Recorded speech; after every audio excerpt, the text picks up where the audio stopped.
जय हिंद दोस्तों। स्वागत है आप सभी का जीएस की पाठशाला में। दोस्तों ये जो सीरीज है ये विश्व भूगोल वाली सीरीज है ये, ठीक है। इसमें जो प्रश्न करवाए जा रहे हैं बेसिकली वो आपको मैपिंग बेस्ड वाले प्रश्न हैं, ठीक है। मैपिंग वाले प्रश्न हैं सारे, और ये बहुत ही महत्वपूर्ण प्रश्न हैं, ठीक है। ये ऐसे झांकर प्रश्न हैं जिनमें आपका दिमाग उलझ जाता है, जिनको हल करने में आपको बहुत प्रॉब्लम होती है। तो थोड़ा कॉन्सेप्ट भी समझिए और चीज़ों को एनालाइज करके समझिए कि आप भूलें नहीं, ठीक है। तो इसको अगर आप हल करके जाएंगे परीक्षा में तब आपका कल्याण निश्चित है, ठीक है। ये जो सीरीज मैं करवा रहा हूँ इससे आपको कम से कम 2 से 3 प्रश्न आपको इसी सीरीज से मिलेंगे। देख लीजिएगा आप, जब एग्ज़ाम आएगा तब आप देखिएगा, ठीक है। अभी आप इसको हल कीजिए, लाइक कीजिएगा वीडियो को, ठीक है, शेयर कर दीजिएगा, और चैनल पर नए हैं तो सब्सक्राइब भी कर लीजिएगा भाई। सब्सक्राइब करने में भी आपका कोई पैसा नहीं लगना है। प्लीज़ इसको सब्सक्राइब कीजिए और लाइक कर दिया करिए यार। लाइक करने में आप लोग बहुत कंजूसी दिखाते हैं, प्लीज़ लाइक कर दिया करिए। जो मेहनत है उसको आप सफल बनाइए, लाइक करके, शेयर करके और सब्सक्राइब करके। तो प्लीज़ चलिए शुरू करते हैं, ठीक है। ये विश्व भूगोल के जो झांखर वाली सीरीज़ है ये, ठीक है, इसका एक वीडियो पहले अपलोड हो चुका है। अगर आपने नहीं देखा है तो देख लीजिए। बहुत अच्छे तरीके से व्याख्यायित भी किया है मैंने, और इस चीज़ को मैंने आपको समझाया भी है, तो उसको देख लीजिएगा। प्लेलिस्ट बनी हुई है इसकी, ठीक है। मैं उसको ऐड कर दूंगा, डिस्क्रिप्शन बॉक्स में मिल जाएगी। आई पे क्लिक करेंगे तो भी आपको दिख जाएगा। चलिए शुरू करते हैं इसको, ठीक है। देखिए पहला प्रश्न ही पूछ रहा है इसमें कि क्षोभ मंडल की ऊंचाई में बढ़ने के साथ तापमान में कमी आती है। तो बिल्कुल सही बात है। आप ऊपर जैसे जैसे जाते हैं आपको पता है कि तापमान जो है वो डिक्रीज़ होता जाता है। तो पूछ रहा है कि 1 डिग्री सेल्सियस जो है आपकी कमी कितने ऊंचाई पर होती है, यानी कितना आप ऊपर जाएंगे तो 1 डिग्री कम हो जाएगा। तो बेसिकली अगर आप 165 मीटर ऊपर जाएंगे क्षोभ मंडल में तो आपको ये 1 डिग्री सेल्सियस की कमी देखने को मिलेगी, ठीक है। देखिए क्षोभ मंडल क्या है, जैसे ये मान लीजिए ये पृथ्वी है ये, ठीक है। एक मिनट, ये मान लीजिए ये आपकी पृथ्वी है, अर्थ है। तो इसको, इसके ऊपर जो है ये बहुत सारे ये मंडल हैं। जैसे क्षोभ मंडल हो गया, उसके ऊपर समताप मंडल हो गया, उसके ऊपर आपका ये मध्य मंडल हो जाता है, फिर आयन मंडल। सबसे ऊपरी जो है वो आयन मंडल ही होता है, ठीक है। वहीं से आपका जो रेडियो तरंगें वगैरह हैं वहीं से वापस होती हैं। ये जो क्षोभ मंडल होता है सबसे पहले ये क्रम भी पूछा जाता है, ठीक है। आपका ये क्रम भी पूछा जाता है, तो याद रखिएगा। जो लेयर्स हैं इनके क्रम के बारे में बहुत पूछता है। तो 2-3 प्रश्न हैं, मैं इसमें आपको इसी में क्लियर करता हूँ। देखिए जो क्षोभ मंडल है सबसे पहला जो क्रम वाइज बता रहा हूँ क्षोभ मंडल है, ठीक है। उसके ऊपर आपका समताप मंडल आता है, ठीक। समताप मंडल के बाद आपका ये मध्य मंडल, फिर आयन मंडल। तो जो बाहरी या बहिर्मंडल भी बोलते हैं, कई अन्य नामों से जानते हैं। तो शुरुआत के 2-3 अगर आपको पता है तो आप कर ले जाएंगे। देखिए जो मौसम संबंधी जितनी भी घटनाएं होती हैं, ठीक है, मौसम संबंधी जितनी भी घटनाएं होती हैं वो आपके क्षोभ मंडल में ही होती हैं। तो ये फैक्ट याद रखिएगा, पूछा भी गया है और आगे भी पूछा जा सकता है। समताप मंडल में आपका जो स्ट्रेटोस्फीयर बोलते हैं इसको, ठीक है, स्ट्रेटोस्फीयर जो समताप मंडल है उसमें आपका जो ओजोन है ना, ओजोन लेयर की सांद्रता, यानी कि सबसे डेंस जो अगर पाई जाती है ओजोन लेयर, तो कहाँ पाई जाती है वो आपका ये स्ट्रेटोस्फीयर में पाई जाती है, समताप मंडल में पाई जाती है। तो ये वाला फैक्ट भी याद रखिएगा, ठीक है। और एक फैक्ट मैंने आपको बता दिया था, जो रेडियो तरंगें हैं वो कहाँ से वापस की जाती हैं, कहाँ से वापस आती हैं, तो वो आयन मंडल से, याद रखिएगा, ठीक। ये चीज़ ध्यान रखिएगा, ठीक है। बहुत मतलब फैक्ट एकदम फैक्चुअल है, और ध्यान में रखेंगे तभी आपका प्रश्न सही हो पाएगा। तो ये तो रहा कुछ फैक्ट। और जानिए, जैसे चूँकि ये पृथ्वी है तो सबसे ऊपरी वाला यही है, ये लगभग 18 किलोमीटर तक होती है, ठीक है, पृथ्वी की उससे। तो ये मान के चलिए कि जैसे आप ये अगर विषुवत रेखा पे हैं आप, ठीक है, तो यहाँ से 8 किलोमीटर ये होती है, 18 किलोमीटर होगी यहाँ से।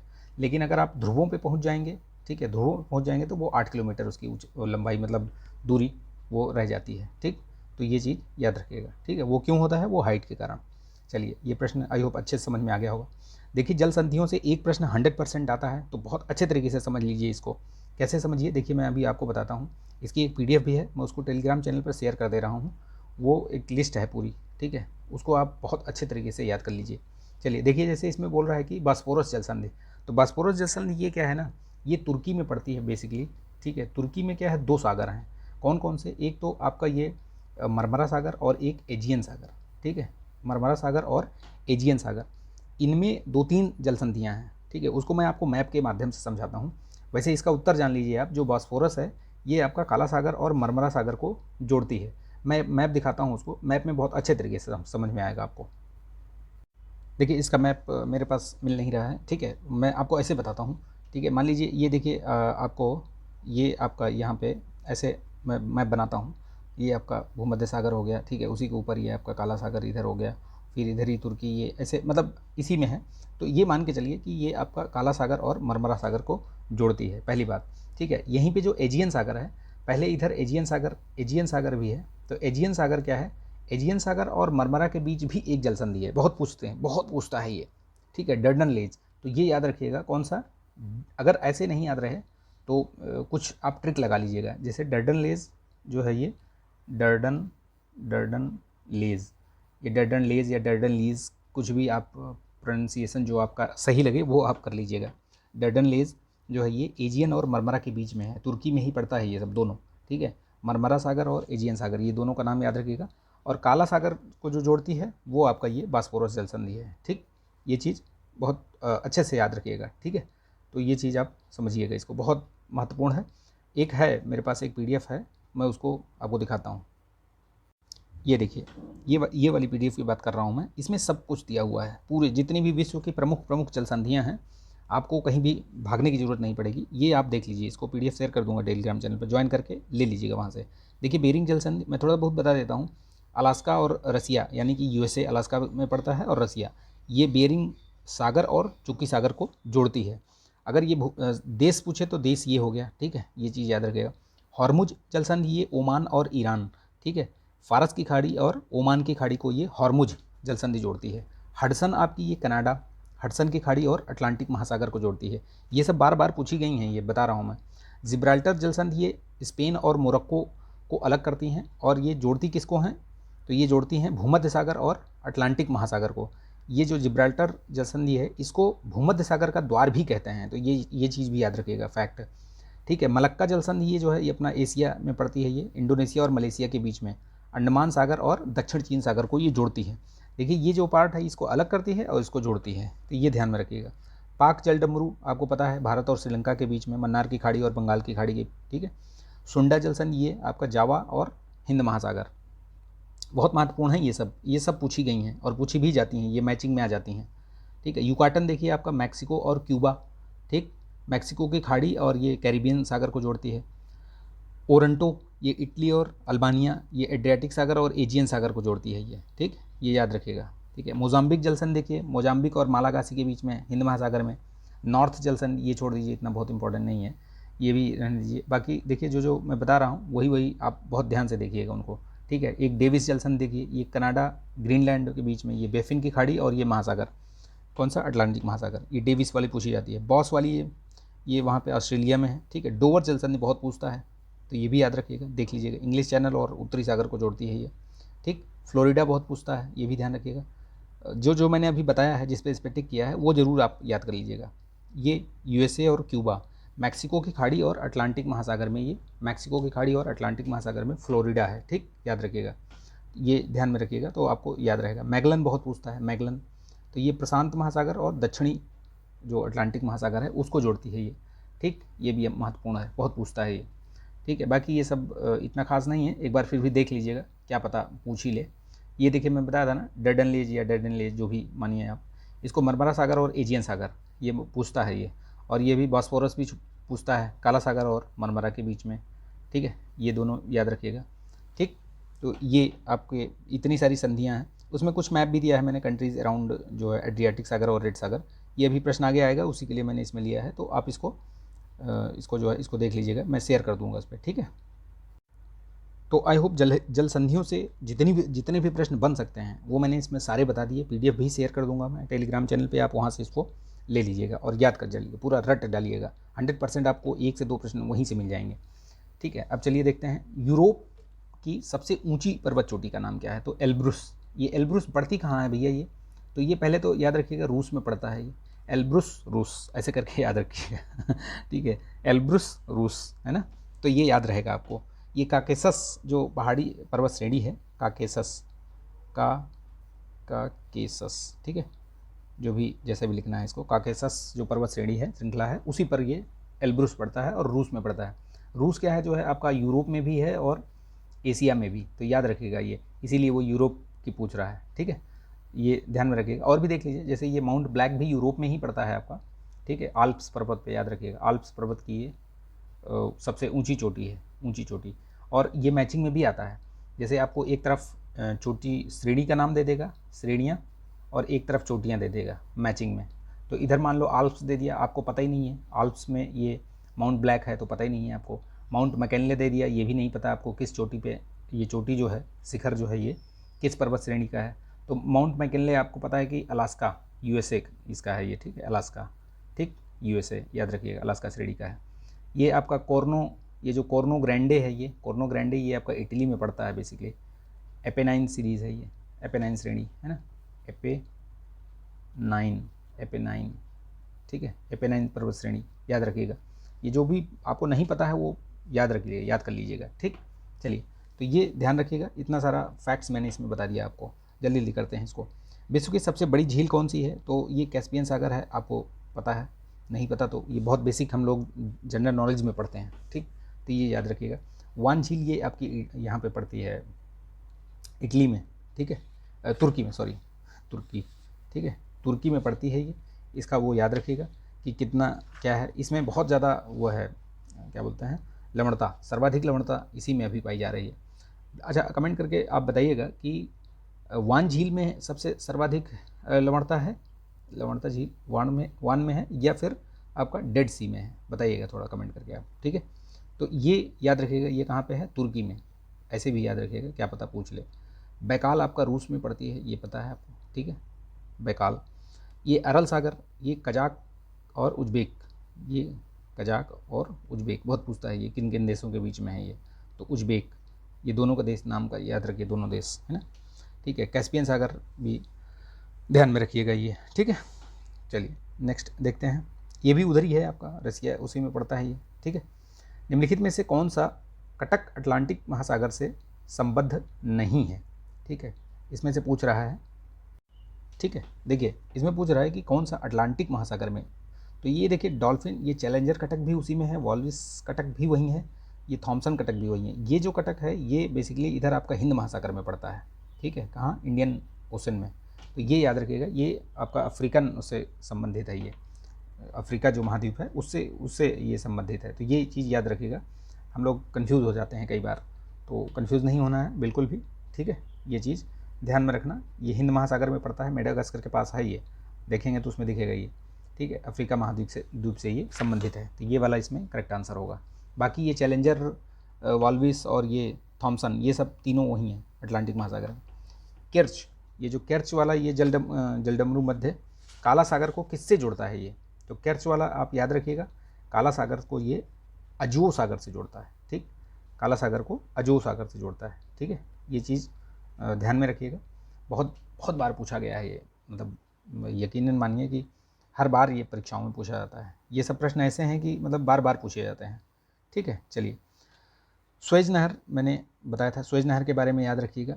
स्वेज नहर, उसमें देखिए स्वेज नहर में आपको ये भूमध्य सागर और आपका जो लाल सागर है, ठीक है, लाल सागर, उससे ये इसको जोड़ती है, ठीक है। स्वेज नहर ये आपका लगभग 1900 इसमें बहुत पहले बनी थी, खैर ये तो बनी थी तो 1859 या 18 ऐसे बनी थी, मुझे एग्जैक्ट ईयर याद नहीं आ रहा है। लेकिन इसका जो स्वेज नहर है, इसका जो है नेशनलाइजेशन जो है याद रखिएगा, महत्वपूर्ण है, पूछा जाता है ये 1956 में ये, ठीक है। वहाँ के जो तत्कालीन प्रेसिडेंट थे अब्दुल नाज़िर या कर्नल नाज़िर भी कहीं लिखा मिल जाए तो कंफ्यूज मत होइएगा, ठीक है। ये इन्होंने इसका जो है ये नेशनलाइजेशन कर दिया था, राष्ट्रीयकरण कर दिया था। पहले इसमें जो प्रभुत्व था वो ब्रिटिश और किसका था, ब्रिटिश के साथ कौन था, फ्रेंच लोग, ठीक। तो ये याद रखिएगा, काफ़ी बवाल हुआ था ये सब करने में, लेकिन फाइनली कामयाब रहा मिस्र, ठीक है। अभी कमेंट करके बताइएगा कि कौन से राष्ट्रपति, मिस्र के ही आए थे राष्ट्रपति, उनका नाम बताइएगा। जो 26 जनवरी की गणतंत्र दिवस परेड थी उसमें वो मेहमान बन के, चीफ गेस्ट बन के आए थे, तो उनका नाम बताइएगा, कमेंट कीजिएगा। मैंने करंट अफेयर्स में वो सारी चीज़ें करवाई भी हैं, अगर आपने नहीं देखा है तो देख लीजिए, उसकी भी प्लेलिस्ट बनी हुई है। निम्नलिखित में से कौन सा देश कैस्पियन सागर से सीमा साझा नहीं करता है, तो देखिए इसमें तारीख, मैंने वैसे ट्रिक बताई है पहले भी, आप अभी भी इसको देख लीजिए। तुर्कमेनिस्तान, अजरबैजान, रसिया, ईरान और कजाकिस्तान।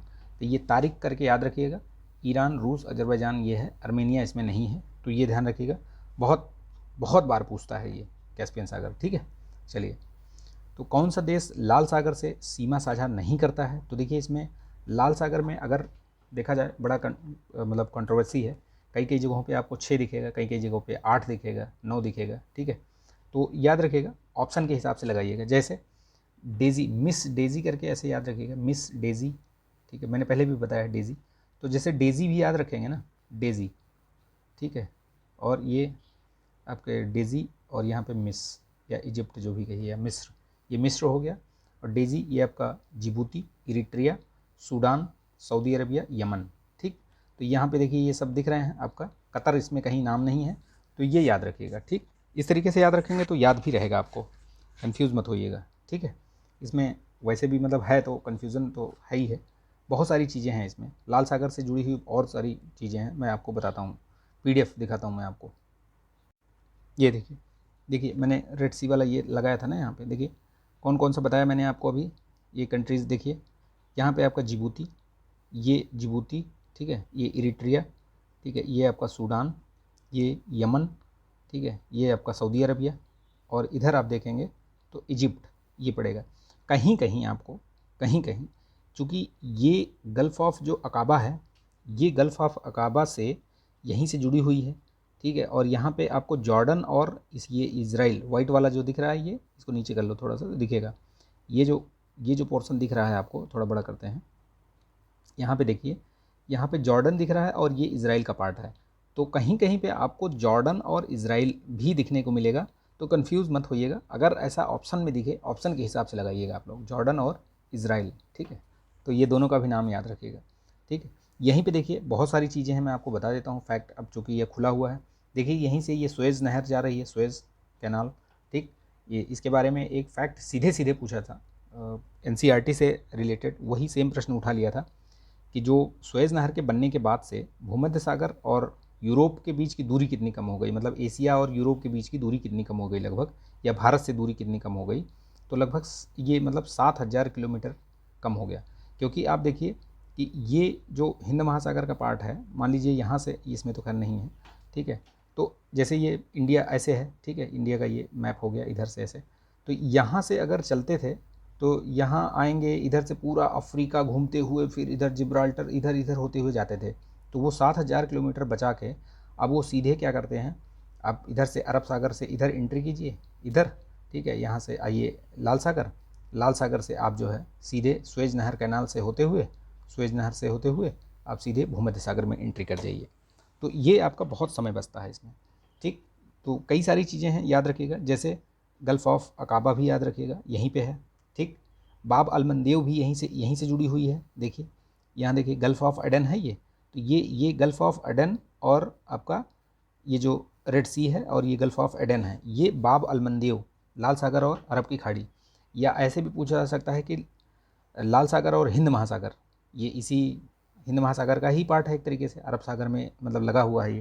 तो ये मान के चलिए कि बाब अलमंदेव, इसको भी याद रखिएगा, बाब अलमंदेव, ठीक है। गल्फ़ ऑफ एडन भी यहीं पे है, हॉर्न ऑफ अफ्रीका भी यहीं है, ठीक है, ये वाला जो पार्ट है, इरिट्रिया, सोमालिया, जिबूती, है ना, तो ये सब हॉर्न ऑफ अफ्रीका में 4 कंट्रीज़ आती हैं, ठीक।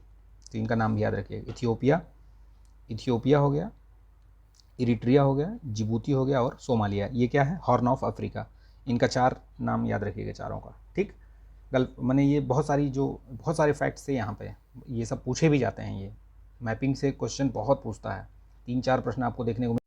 ये वीडियो थोड़ा लंबा हो जाएगा, लेकिन आपको बहुत सारे फैक्ट्स और बहुत सारी चीज़ें आपकी क्लियर हो जाएंगी विद मैप में, आपको बता रहा हूँ इसमें, ठीक है। देखिए इसमें पूछ रहा है कौन सा गर्त जो है प्रशांत महासागर में नहीं है, तो ये कुरिल, फिलीपींस, ये मध्य अमेरिकी, ये सब है। ये साउथ सैंडविच, ये आपका याद रखिएगा, साउथ अटलांटिक महासागर में पड़ता है, अटलांटिक महासागर में, ठीक है, ये ध्यान में रखिएगा तो कन्फ्यूज़ नहीं होंगे। देखिए निम्नलिखित देशों को पश्चिम से पूर्व, ये क्रम बहुत पूछता है, तो पश्चिम से पूर्व अगर आपको मैप नहीं पता है, इस तरीके के प्रश्नों में रिस्क बिल्कुल मत लीजिएगा, मैं अभी से बता दे रहा हूँ। ऐसे प्रश्न अगर दिखें तो उनको बिल्कुल हाथ जोड़ के नमस्ते करके आगे बढ़ जाइए, क्योंकि अगर पता है तो मतलब हल कीजिए, आप अटेम्प्ट कीजिए, अदरवाइज़ मत कीजिए। ये मतलब आपको मेरी बहुत ही सलाह है, ये हाथ जोड़ के सलाह है कि अगर इस तरीके के प्रश्न दिखें जहाँ पे भी आपको डाउट लगे, क्योंकि इसमें क्या है कि एक भी अगर आगे पीछे हो गया तो आपको बड़ा मतलब नुकसान हो जाएगा, 1 नंबर तो गया ही गया आपका, उसके साथ 0.33 भी कट जाएगा, तो ये चीज़ याद रखिएगा, ठीक है, ये इसमें करेक्ट आंसर ये है इंडोनेशिया, फिर आपका मलेशिया, ब्रुनेई, फिर फिलीपींस। ठीक, अगर पता है तो आप अटेम्प्ट कीजिए, नो डाउट, कोई दिक्कत नहीं है उसमें, लेकिन नहीं पता तो इसको नमस्ते कीजिए, जय हिंद बोल के आगे बढ़ जाइए। ऊष्मा द्वीप से आप क्या समझते हैं? तो देखिए ऊष्मा द्वीप क्या होते हैं, बेसिकली ये उच्च ताप वाले नगर होते हैं। नगरों में आपको पता है कि क्या होता है, नगरों में एक तो वृक्षारोपण कम हो जाता है, ठीक है, वृक्षारोपण कम होता है, आपको पता है। वहाँ पे क्या है ना, आपको कंक्रीट, है ना, रोड वगैरह ये सब कंक्रीट, दीवार, अब भाई घर बने हुए हैं, बड़ी बड़ी बिल्डिंगें बनी हुई हैं, ठीक है, बड़ी बड़ी बिल्डिंगें बनी हुई हैं, तो वहाँ क्या होगा, वहाँ पे जो विकिरण, ऊष्मा विकिरण हो रहा है, ये सब चीज़ें हो रही हैं, ठीक है, ग्लोबल वार्मिंग और ये सब चीज़ें, ग्रीन हाउस गैसेज जो निकल रही हैं, तो वहाँ क्या है, वहाँ कोई और अन्य चीज़ है ही नहीं जिससे उस वहाँ पे शीतल कर सके, ठंडक पहुँचा सके। तो वो उसकी वजह से वहाँ पे बहुत तापमान, आप देखिएगा शहरों में जो तापमान होता है उससे कम से कम आप 1 से 2 डिग्री कम आपको गांव में तापमान मिलेगा। ठीक है, आप देख लीजिए कभी, आप अगर शहर में रह रहे हो तो आपको अंदाज़ा होगा। ठीक है, तो इसीलिए इनको ऊष्मा द्वीप भी कहा जाता है, याद रखिएगा। कृत्रिम वर्षा कराने में उपयोग किया जाने वाला, ये बेसिकली आपका साइंस का भी पार्ट है, तो सिल्वर आयोडाइड किया जाता है। इसके लिए बेसिकली याद रखिएगा कि जो ये कृत्रिम वर्षा कराई जाती है ना, उसके लिए बादल का होना ज़रूरी है। अगर बादल नहीं है तो कृत्रिम वर्षा नहीं हो पाएगी, ये ध्यान रखिए। उसी पर तो ये छिड़काव विड़काव किया जाता है ये सब। ग्रीनविच रेखा जो है, जिसको कि जीएमटी भी बोलते हैं, प्राइम मेरिडियन भी बोलते हैं इसी को, याद रखिएगा, प्राइम मेरिडियन भी बोलते हैं इसी को। तो ये पूछ रहा है और भूमध्य रेखा पूछ रहा है, ये कहाँ एक दूसरे को काटती हैं? तो गिनिया की खाड़ी, याद रखिएगा गिनी की खाड़ी, ठीक, ये ध्यान में रखिएगा। ये 8 देशों से होकर गुजरती है, पिछले उसमें भी बताया था मैंने, लेकिन वो देश का मैंने नाम नहीं बताया था, तो अभी देख लीजिए, एक इसकी ट्रिक है ये, BSF गेम इन टोजो। ठीक है, अब देखिए ये 3, ये 4, ये 7 और एक ये 8 कंट्रीज़ हो गई। ठीक है, तो ये याद रखिएगा, BSF गेम इन टोजो। ठीक, देखिए इसमें बता देता हूँ मैं आपको, एक तो ये आपका ब्रिटेन हो गया, ठीक है, स्पेन हो गया, फ्रांस हो गया, ठीक है, गैब ये हो गया, 1 मिनट में आपको बता देता हूँ ये। ठीक है, देखिए इसमें कौन कौन सा है, ये बुर्किना फासो, ये सबसे पहले यहाँ बुर्किना फासो हो गया, आपका ये स्पेन हो गया, फिर से लिख देते हैं, 1 मिनट याद कर लीजिएगा इसको, BSF गेम इन टोजो। तो ये टोजो ये कंट्री है ये, ठीक, इसका नाम याद रखिएगा।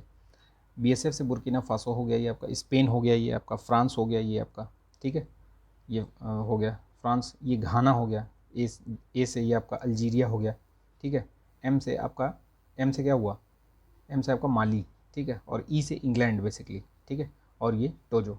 तो ये 8 कंट्रीज़ के नाम याद रखिएगा प्राइम मेरिडियन से, ठीक है, याद रखिएगा इस चीज़ को। प्राइम, एक चीज़ और फैक्ट्स वैसे पता होगा, बता देता हूँ, ये मान लो ये प्राइम मेरिडियन है, ठीक है, प्राइम मेरिडियन में क्या है कि इधर अगर आप इस तरफ चलेंगे तो आपको +1 दिन मतलब मिलेगा, और इधर चलेंगे तो माइनस मिलेगा, ठीक है, याद रखिएगा, पूरब और पश्चिम। ग्रीनविच रेखा किन जलराशियों से होकर, अब वही उसी की बात कर रहे हैं, तो इसमें ये ग्रीनलैंड, भूमध्य सागर, नॉर्वेजियन और ये अटलांटिक, ये चारों पाँचों महासागर से ये जो जितनी भी जलराशियाँ हैं सबसे गुजरती है, तो इसका करेक्ट आंसर होगा डी। ठीक, आर्कटिक वृत्त पर निम्नलिखित में से कौन से देश अवस्थित हैं? तो ये देखिए आर्कटिक देश, ये बेसिकली 7 कंट्रीज़ हैं, कौन कौन सी हैं? तो देखिए जैसे USA भी है इसमें। अब ये ग्रीनलैंड और डेनमार्क यहाँ पे एक ही साथ कर दिया है, बेसिकली ये नहीं करना चाहिए था, क्योंकि ग्रीनलैंड से ही जाती है, डेनमार्क से थोड़ी जाती है ये। ठीक है, अच्छा यहाँ से पूछ रहा है कि अच्छा इसमें बोल रहा है कि अवस्थिति नहीं है, तो इसमें नहीं है तो कौन सा नहीं है भाई? इसमें तो सारे ही हैं ऑप्शन, अगर एक तरीके से देखा जाए। भाई ग्रीनलैंड किसके अंडर में है? ग्रीनलैंड जो है वो डेनमार्क में आता है, तो ये तो ये हुआ, ये थोड़ा प्रश्न ऐसे है, आप याद रखिएगा, 7 कंट्रीज़ में बता दे रहा हूँ आपको, वो नाम याद रखिएगा, ठीक है, 7 कंट्रीज़ के नाम ध्यान रखिएगा, क्योंकि कन्फ्यूज़न रहेगा। देखिए मैं आपको बताता हूँ इसमें, एक तो ये USA हो ही गया क्योंकि अलास्का से जाती है, ठीक है, अलास्का से जाती है, और डेनमार्क इसलिए कि ग्रीनलैंड से जाती है, फिनलैंड से भी जाती है, स्वीडन से भी जाती है, नॉर्वे से जाती है, ठीक है, रूस एक आपका है ही है, रूस से भी जाती है, ठीक है, और इधर अलास्का से जा रही है तो साइड में उधर ही है कनाडा, उससे भी जाती है। तो ये याद रखिएगा, कितने हो गए ये आपके, 1 2 3 4 5 हो गए, नॉर्वे, स्वीडन, कनाडा, रूस, अलास्का, ग्रीनलैंड, फिनलैंड है ही है यहाँ पे, और डेनमार्क भी है, तो ये 7 हो गए आपके। ठीक, इनका नाम याद रखिएगा। वो क्वेश्चन गलत फ्रेम किया हुआ है, इसमें जो आंसर दिया हुआ है 4 दिया हुआ है, लेकिन डेनमार्क से जाती है भैया, आप ग्रीनलैंड को किसके अंडर में मानते हैं? ग्रीनलैंड तो आपका डेनमार्क के अंडर में ही है ना, तो डेनमार्क से जाती है, ठीक है। चलिए, जिब्राल्टर संधि के बारे में पूछ रहा है कि जिब्राल्टर संधि जो है वो किन दो देशों के मध्य अवस्थित है। तो अभी मैंने आपको उसमें बताया था, जो ये वाली बताया था ना, जल संधियों वाली, वो आपकी ये निकल वो करवाया था ना पीडीएफ में, तो उसमें कौन कौन सा था? ये मोरक्को और स्पेन, इन्हीं के दोनों के बीच में ये आपका पड़ता है, ये तो याद रखिएगा, ठीक। वहाँ पे है कौन सा? भूमध्य सागर का मैंने बताया था ना, जिब्राल्टर संधि को क्या बोलते हैं? भूमध्य सागर का द्वार बोलते हैं, ठीक है। तो किसको जोड़ती है वो? भूमध्य सागर और उत्तरी जो वो है ना, क्या बोलते हैं, उत्तरी सागर, महासागर बोलते हैं ना उसको, हाँ, उत्तरी महासागर, ठीक है। इसको याद रखिएगा। मोरक्को और स्पेन को अलग करती है बेसिकली, इसके दोनों के मध्य, और जोड़ती किसको किसको है? भूमध्य सागर और अटलांटिक महासागर को। इसको जिब्राल्टर जल संधि को भूमध्य सागर का द्वार भी कहा जाता है, क्योंकि यहीं से होकर जाती हैं, ठीक है।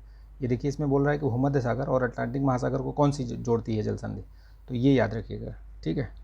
ये ध्यान में रखिएगा, इसमें जिब्राल्टर संधि यही है। निम्नलिखित में से किन देशों की सीमा भूमध्य सागर से लगती है? तो देखिए, माल्टा तो बीच में ही है भूमध्य सागर के, लेबनान से भी लगती है, साइप्रस से भी लगती है, ग्रीस की भी लगती है। तो ये चारों कंट्रीज़ हैं, टोटल 21 कंट्रीज़ हैं जिनकी लगती है। उनको ट्रिक के माध्यम से या जैसे भी है उनको याद रखिएगा, ठीक है, कन्फ्यूज़न हो जाता है कई बार। देखिए, एड्रियाटिक सागर की सीमा से नहीं लगता है, तो कौन कौन सा नहीं लगता है एड्रियाटिक सीमा से? देखिए, क्रोएशिया है, स्लोवेनिया भी है, मॉन्टेनेग्रो भी है, मैसेडोनिया नहीं है। इसके साथ ये 3 तो हैं ही हैं, इसके साथ अल्बानिया है, याद रखिएगा, लिख लीजिएगा, अल्बानिया, ठीक है, इटली और बोस्निया हर्जेगोविनिया, ठीक है। बोस्निया एंड, ये एक ही कंट्री है, बोस्निया एंड हर्जेगोविनिया, नाम लिख लीजिएगा, याद कर लीजिएगा इस चीज़ को, ठीक है। तो ये यहीं पे आपके ये प्रश्न आज समाप्त होते हैं। आई होप कि ये आपको सही लगा होगा, अच्छा लगा होगा वीडियो। अगर अच्छा लगा तो प्लीज़ इसको लाइक कीजिए, शेयर कीजिए, सब्सक्राइब भी कर लीजिए। इसकी पीडीएफ चाहिए तो आप टेलीग्राम चैनल पर ज्वाइन कर लीजिए, वहाँ पर मैं इसको शेयर भी कर दूँगा, ठीक है। चलिए, मिलते हैं नेक्स्ट वीडियो। जय हिंद।